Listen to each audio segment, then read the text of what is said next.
Naku po mga kababayan, kikilabutan ho kayo dito sa pahayag po ng isang retired captain ng AFP at matinding hamon ito kay General Browner mga kababayan. Naku, may matinding panawagan dito kay General Browner. Naku, ano kaya ito mga kababayan? Talagang tatayo ang balahibo niya dito sa panawagan ng isang retired captain sa harap po ng napakaraming tao mga kababayan. Ito na po, pakinggan nyo. Bago ako magtapos, General Romeo Browner, sir, may ilang araw ka pa kapag kumampi sa taong bayan Nako, at wala nang maghahanap kung meron man ng tinanggap mong maleta. Tabla-tabla na tayo. Kampihan mo lang ang taong bayan. Ikaw ang natitira na payapang paraan. Makinig ka sa sigaw ng taong bayan. Kung hindi ka bulag, kung hindi ka pipe, hindi ka bingi. Panahon! naku, matinding pahayag mga kababayan. Oh. So ito po yung sinagawang rally kahapon dyan po sa Liwasang Bonifacio. Ang daming tao din mga kababayan, kahit na binaha, bumagyo, umulan, talagang hindi po nagpatinag ang taong bayan mga kababayan. At ito pakinggan ho natin ang full speech ni Captain Ray Baleros mga kababayan na nakakilabot na panawagan dito kay General Browner. Ito na ho. Maraming salamat sa inyong lahat. Marami akong binabasa kanina ang sabi, ayan na naman yung mga nagraraing mga epal. Ayan na naman sila, wala namang mangyayari sa rally. Kung titigil tayo sa pagsigaw, lalong magpupunyagi ang mga magnanakaw. Mabilis lang po ito, kayo ang mamimili. Hindi na natin i-discuss ang malalim na problema ng bansa dahil halos lahat tayo sa buong Pilipinas alam na ang problema. Ang pag-usapan natin ngayon, solusyon. Kailangan magkaisa tayo sa solusyon. Paalala, kung may darating man rito na mga politiko o politically inclined individuals, sila yung mga tumugong sa panawagan ng UPI. Nanawagan tayo sa lahat, anumang political colors, nanawagan tayo sa kanila. Pumunta na kayo rito, magkaisa tayo, may panahon pa. So ulitin ko, kung may dumating man na politiko, liberal man yan, DDS man yan, anumang political party yan, tatanggapin natin kung naniniwala sila sa pinapakipaglaban natin. Meron akong ilalapag sa inyo na 5 solusyon from wars to fair ways. Ibig sabihin yung wars, mamimili tayo. Number 1 na solusyon, patayin natin lahat ng masama sa bansa ito. Illegal! Illegal yun! May advantage, may disadvantages. Ang disadvantages doon, makukulong tayo! Lahat tayo lahat! Nandito, makukulong! At pinatay natin silang lahat. Ang advantage, hindi na tayo maghahanap ng matutulugan. Hindi na tayo maghahanap ng makakain araw-araw. Libre! Kampungan! Kaya lang illegal. Ang mangyayari, makukulong tayo. Pero wala pang nangyari sa history ng buong mundo na 130 million na tao nakulong.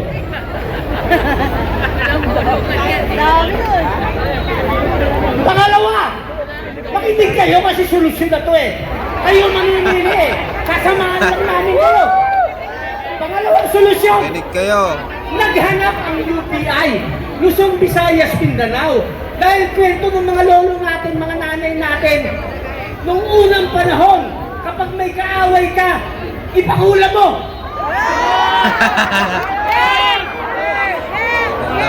Potek na buhay ko. Sabi namin, kahit open overtime, sumama kayo sa amin, lahat ng magkukulam. Wala kami nakita kahit isa. Sinungaling yung mga lolo at lola natin. Ngayon natin sila kailangan, wala sila.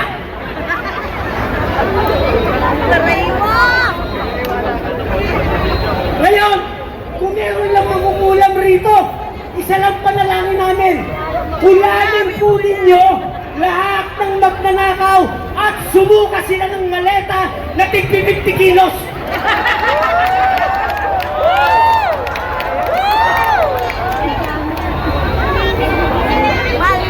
Kaya ngayon, sa social media ninyo, manawagan na tayo sa lahat ng nabubuhay pa ng mangungulam. Baka may buhay pa. Pangatlo, makinig kayo kasi solusyon na yung binibigay ko eh.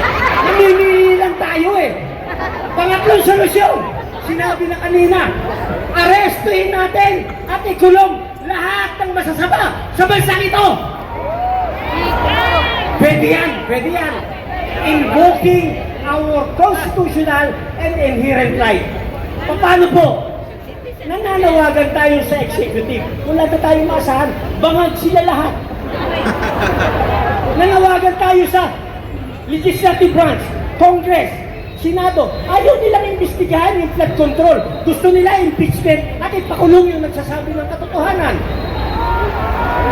Sa judicial branch naman, wait and see sila. Yung iba nababayaran. Ang problema natin, hindi naman lahat. Hindi lahat. Pero yung nasa taas ng mga general ng PNP at AAP, tumanggap rin. Yes! Kanino pa tayo hihingi ng tulong? Kay Superman at Batman? Pag wala na tayong matakbuhan, sama-sama tayo. Arrestin natin sila lahat.